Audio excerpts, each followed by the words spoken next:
کہ اچانک ان کے بینک میں ہاشم قاسمی سے ملاقات ہو گئی، جو ان کے بڑے بھائی مہران علی بریکٹ عروسہ کے سسر کے جگری دوست تھے۔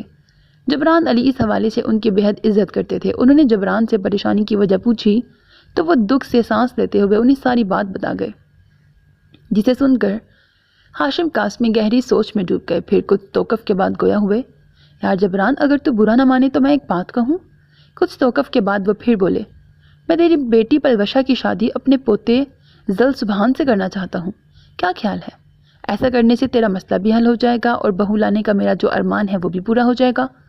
بتا کیا خیال ہے؟ انہوں نے کتنی آسانی سے بات ختم کر دی، لیکن جبران تو یہ سوچ کر ہی حیران رہ گئے کہ اللہ تعالیٰ کس کس انداز سے اپنے بندے کی پریشانیوں کو غیبی امداد سے حل کر دیتا ہے۔ بے شک وہ دلوں کے بھید سے اچھی طرح واقف ہے۔ وہ سمجھ نہیں پا رہے تھے کہ کس منہ سے اپنے پروردگار کا شکریہ ادا کریں۔ بھائی صاحب، یہ آپ کچھ کہنے کی ضرورت نہیں یار، بس چھیتی نال بیٹی کی رخصتی دی تیاری کر، وقت بہت کم ہے اور ہم بھی مزید انتظار نہیں کر سکتے۔ جلد از جلد اپنے گھر آنگن کو اپنی بہو دے قدموں نال آباد کرنا چاہتے ہیں۔ ہاشم قاسمی کے انداز پر جبران علی مشکور ہوتے ان کے سینے سے لگ گئے۔ پھر کیا تھا، سب کچھ آنن فانن طے ہو گیا۔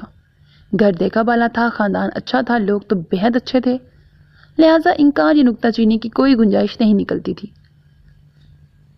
اس لیے محض 7 دن کے اندر اندر مختصراً لیکن ہر ممکن طریقے سے بھرپور تیاری کی گئی، اور یوں 8ویں دن پلوشا جبران مسز پلوشا سبحان بن کر اپنے پیا کے سنگ رخصت ہو گئی۔ جبران اپنے فرض سے اتنے احسن طریقے سے سبکدوش ہونے پر خدا کے حضور سجدہ ریز تھے، باقی جو ذرا سا خوف تھا وہ سبحان کے حسن سلوک سے متاثر ہو کر ختم ہو گیا تھا۔ کوئی خلش باقی نہیں رہی تھی۔ جلد بازی میں ہی صحیح، لیکن انہوں نے اپنے عزیز زرجان بیٹی کے لیے بہترین فیصلہ کیا تھا اور اب وہ پوری طرح مطمئن ہو گئے تھے۔ رسم کے مطابق ٹھیک 3 دن کے بعد سبحان اسے لینے پہنچ گیا۔ حسب توقع وہ غائب تھی۔ سبحان کو لگا شاید آج بھی وہ لڈو کھیل رہی ہو، لیکن آدھے گھنٹے بعد وہ تولیے سے بال خشک کرتی کمرے سے برآمد ہوئی۔ پنک کڑھائی والے لباس میں کمر سے نیچے آتے بالوں کو تولیے سے ہلکا رگڑتی نکھری نکھری سی وہ سیدھا سبحان کے دل میں اتر گئی۔ پھر جیسے ہی اس پر نظر پڑی تو حیران رہ گئی، ارے آپ کب آئے؟ خالصتاً بیویوں والا انداز تھا۔ سبحان بے حد خوش ہوا۔ ابھی تقریباً آدھا گھنٹہ پہلے، سبحان نے مسکراتے ہوئے جواب دیا۔ اس وقت لاؤنج میں وہ اور اماں بھی ہی بیٹھے تھے، منیبہ شاید کچن میں تھیں۔ پھر کچھ لمحے بات چیت کے بعد اماں بھی اس سے مخاطب ہوئی، پلوشے پتر جلدی سے سامان پیک کر لو، سبحان پتر تجھے لینے آیا ہے۔ اماں بھی نے اس کے دراز گیلے بالوں پہ ہاتھ پھیرتے ہوئے کہا، لینے آئے ہیں؟ لیکن کیوں؟ پلوشا نے اس قدر حیرت سے پوچھا کہ کچھ پل کے لیے تو اماں بھی اور سبحان بھی گنگ رہ گئے۔ پتر شادی ہو گئی ہے تیری، سسرال نہیں جانا کیا؟ لیکن شادی تو ختم ہو گئی نا، اس نے الجھتے ہوئے جواز پیش کیا۔ اماں بھی نے کنکھیوں سے سبحان کو دیکھا جو ان دونوں کو دیکھ کر سر جھکا گیا تھا۔ پھر وہ قدرے شرمندہ ہوتی اسے سمجھانے لگی، پلوشے پتر، جب لڑکی کی شادی ہو جاتی ہے نا تو وہ اپنے شوہر کے ساتھ اس کے گھر میں رہتی ہے، جیسے عروسہ کی شادی ہوئی اور وہ اپنے سسرال میں ہے، ٹھیک ویسے ہی اب تمہیں بھی اپنے سسرال میں جانا ہوگا۔ چل شاباش میرا بچہ، اب جلدی سے جا کے پیکنگ کر لے، سبحان کو دیر ہو رہی ہے۔ اماں بھی نے اس کے بال سہلاتے ہوئے کہا تو وہ معصومیت سے اسبات میں سہلاتے ہوئے فوراً مان گئی۔ کتنی بھولی تھی وہ، یعنی کچھ بھی منوانا ہو تو ایک چھوٹے سے لیکچر کا ڈوز دے دیا جائے۔ یہ ایک اور کی ہاتھ لگی تھی سبحان کے، جسے وہ فوراً دماغ کی میموری میں سیو کر گیا۔ پھر وہ پیکنگ کے ارادے سے اٹھی اور لاؤنج کے داخلی دروازے تک پہنچی ہی تھی کہ وہاں سٹینڈ پر رکھے فون کی بیل بجنے لگی۔ اس نے فوراً لپکتے ہوئے ریسیور اٹھایا۔ کینیڈا سے فون تھا۔ اے عروسہ، کیسی ہو تم؟ مائی گاڈ، کتنی لمبی عمر ہے تمہاری، حالانکہ میں نے تمہیں بالکل بھی یاد نہیں کیا تھا۔ بغیر سلام دعا کے پرجوش انداز میں اس نے عادتاً بہن کو چھیڑا، حالانکہ وہ عروسہ سے 4 سال چھوٹی تھی، لیکن دونوں بہنوں میں خاصی بے تکلفی تھی۔ دوسری طرف عروسہ کھلکھلا کے ہنستی، میں جانتی ہوں بھائی، ظاہر ہے یاد تو انہیں کیا جاتا ہے جنہیں انسان بھول جائے، کیوں؟ بس اب زیادہ باتیں مت بناؤ، سخت خفا ہوں میں تم سے۔ اس نے منہ بسورا۔ کیوں، کیا ہوا؟ ہونا کیا ہے؟ چیٹنگ کی ہے تم نے، یاد کرو ذرا تمہاری شادی پر میں آئی تھی نا، لیکن میری شادی میں تم نہیں آئی، یہ دھوکہ نہیں تو پھر اور کیا ہے؟ وہ اپنے ازلی بھولے پن سے شکوہ کرنے لگی تو وہاں بیٹھے سبحان اور اماں بھی مسکرائے بنا نہ رہ سکے۔ پھر کچھ دیر دونوں کی گلے شکوے اور وضاحتیں چلتی رہیں۔ عروسہ اسے منانا جانتی تھی، پلوشا بھی کہاں زیادہ دیر ناراض رہ سکتی تھی، اسی لیے فوراً مان گئی۔ پھر عروسہ کے کہنے پر اس نے ریسیور سبحان کو تھما دیا اور خود اندر چلی گئی تھی۔ رسماً سلام دعا اور حال احوال کے بعد عروسہ اصل بات پر آئی۔ یہ پہلا موقع تھا کہ وہ اپنے بہنوئی سے بات کر رہی تھی۔ سبحان بھائی، میں آپ سے ایک ریکویسٹ کرنا چاہتی ہوں۔ جی فرمائیے، اس نے مؤدبانہ جواب دیا۔ دراصل ہماری پلوشہ بہت بولی ہے، وہ ناسمجھ بالکل نہیں ہے، بس تھوڑی سی لاؤبالی ہے، لیکن اگر کوئی پیار سے سمجھائے تو فوراً سمجھ آتی ہے۔ اس کی معصومیت کے پیچھے راز بھی یہی ہے کہ ہم سب نے اسے بہت پیار لاڈ دیا ہے۔ وہ دل کی بے حد صاف ہے، لوگوں کے چہروں اور کردار کو پرکھنے یا پڑھنے کا ہنر اسے بالکل نہیں آتا۔ جو دیکھتی ہے اسے ہی سچ سمجھ لیتی ہے۔ بچپن سے لے کر میری شادی تک میں نے ہمیشہ اس کا خیال رکھا ہے، حتیٰ کہ یہاں بھی مجھے اس کی فکر لگی رہتی ہے، لیکن اب اس کی زندگی میں آپ آ گئے ہیں۔ میں نے آپ کی بہت تعریف سنی ہے اور مجھے یقین ہے کہ آپ اس سے بھی کہیں بڑھ کے ہوں گے۔ بس آپ سے ایک التجا ہے کہ اس کا بہت خیال رکھیے گا۔ اگر وہ کوئی غلطی کرے تو ڈانٹ کر نہیں بلکہ پیار سے اسے سمجھائیے گا، پھر دیکھیے گا آپ جان جائیں گے کہ اسے سمجھنا اور سمجھانا کتنا آسان ہے۔ وہ بہت دلچسپ ہے، یہ بھی آپ کو جلد پتہ چل جائے گا، لیکن اس امید پر میں اسے آپ کی سرپرستی میں دے رہی ہوں کہ آپ اسے وہی مان، عزت، پیار اور اپناپن دیں گے جو اب تک اسے اپنے والدین سے ملا ہے۔ اتنی سی توقع تو میں آپ سے کر سکتی ہوں نا؟ عروسہ کے لہجے میں بہن کے لیے بزرگانہ فکرمندی گھلی تھی۔ اس کی محبت اور شفقت کا انداز اس بات سے لگایا جا سکتا تھا کہ وہ فون پر بات کرتے کرتے آنسو بھی بہا رہی تھی، جسے سبحان نے بخوبی محسوس کیا تھا، اور وہ عروسہ کی ہر بات کو تہہ دل سے ذہن نشین کر رہا تھا۔ آپ بے فکر ہو جائیں عروسہ، کیونکہ پلوشہ اب میری ذمہ داری ہے۔ میں آپ سے وعدہ کرتا ہوں کہ اس کا پورا خیال رکھوں گا، آپ کو کبھی بھی مجھ سے کوئی شکایت نہیں ہوگی۔ سبحان نے اسے یقین دلا کر پوری طرح سے مطمئن کر دیا۔ پھر 2-4 باتوں کے بعد اس نے فون رکھ دیا۔ تب پلوشہ بھی بیگ تیار کر کے آ چکی تھی۔ پھر ڈھیر ساری ہدایتوں اور دعاؤں کے ساتھ انہیں رخصت کیا گیا۔ گھر پہنچتے ہی اسے داجی کا پیغام ملا۔ پلوشہ کو کمرے میں جانے کا اشارہ کر کے وہ سیدھا ان کے کمرے میں، جہاں ہمیشہ کی طرح اس وقت سبھی موجود تھے ماں سوائے پاپا کے، جبکہ ماما بیگ میں کپڑے اور ضرورت کی دیگر اشیاء رکھوا رہی تھی، جن میں سے زیادہ سامان لیڈیز کا تھا۔ سبحان نے حیرت سے سب کو دیکھا۔ السلام علیکم، اس نے مشترکہ سلام کیا تو سبھی نے جواب دیا، لیکن نظریں شرارت سے مسکرا رہی تھیں۔ سبحان کے کان ہائی الرٹ ہو گئے، دماغ میں خطرے کی گھنٹیاں بجنے لگیں۔ ضلع خیر نال پہنچ گئے پتر؟ داجی نے اسے قریب بلا کر اپنے شانے سے لگاتے ہوئے پوچھا۔ وہ آج پھر ضرورت سے زیادہ لاڈ دکھا رہے تھے، یہ کوئی اچھا سگنل نہیں تھا۔ سبحان کو کسی گڑبڑ کا احساس ہوا۔ جی داجی، بہو ٹھیک ہے؟ جی داجی ٹھیک ہے، پر یہ سب کیا ہے داجی؟ یہ اتنا سارا سامان کس لیے؟ اس نے جا بجا کمرے میں پھیلے بیگز اور سوٹ کیسز کی طرف اشارہ کرتے ہوئے پوچھا۔ اوئے لڈو، اینا سارا کتے ہے؟ بس ضرورت کی چیزیں ہیں، کل کو تم اگر دونوں کو کسی چیز کی ضرورت پڑی تو کیا پڑوسیوں سے ادھار مانگو گے؟ دونوں؟ کون دونوں؟ اوئے یار، تو اور پلوشہ، اور کون؟ ابھی 4 دن پہلے تو تیرا اس کے ساتھ بیاہ ہوا ہے، اینی چیتی بھول گیا اس کو؟ داجی نے کلکلاتے ہوئے وضاحت دی تو اس کے سر پر چھت آ گری۔ واٹ؟ پلوشہ؟ لیکن وہ میرے ساتھ کیوں جائے گی؟ اس نے تحیر سے آنکھیں پھیلا کر پوچھا۔ اسے داجی کی دماغی حالت پر شبہ ہوا۔ لو جی، کر لو گل۔ اوئے تیرے نال نہیں تو کیا گوانڈیوں کے نال جائے گی؟ یا تیرے نال ہوا ہے تو ظاہر ہے وہ تیرے نال ہی جائے گی نا۔ داجی اس کی بات کا مذاق اڑاتے ہوئے شگل سے کہا تو سبھی ہنس دیے۔ اوفو داجی، آخر آپ سمجھتے کیوں نہیں ہیں؟ آخر وہ میرے ساتھ کیسے رہے گی؟ اس کی سمجھ میں نہیں آ رہا تھا کہ وہ کیا کرے۔ داجی ہمیشہ اسے بے چین کر دیتے تھے۔ بڑا آسان ہے، ویسے ہی رہے گی جیسے سب رہتے ہیں۔ اوئے جھلیا، سویر کو تو دفتر چلے جائے گا، وہ پیچھے سے گھر کا کام کاج کر لے گی، شام کو جب تو آئے گا تو تیرے لیے کھانا بنا کر تیرا انتظار کرے گی، اور تجھے کیا چاہیے؟ اوئے پتر، تجھے تو خوش ہونا چاہیے کہ تجھے اور تیرے گھر کو سنبھالنے والی تیرے پاس ہوگی۔ کیا کھاک سنبھالے گی؟ الٹا مجھے ہی اسے سنبھالنا پڑے گا۔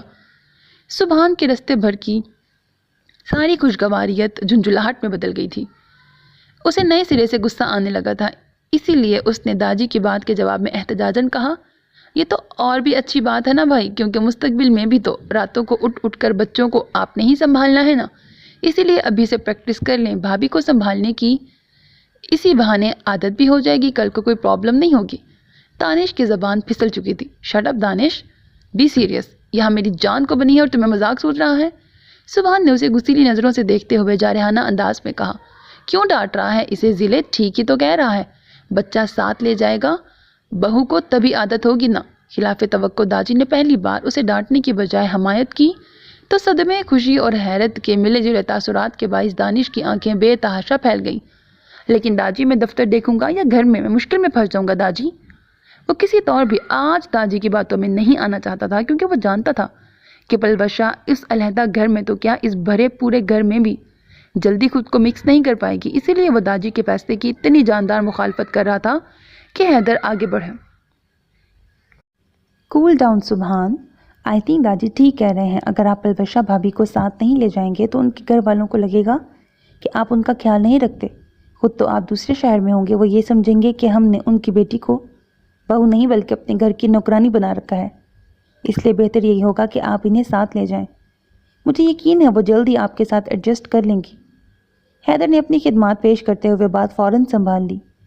وہ متفق ہوا تھا یا نہیں، تاہم خاموش ضرور ہو گیا تھا۔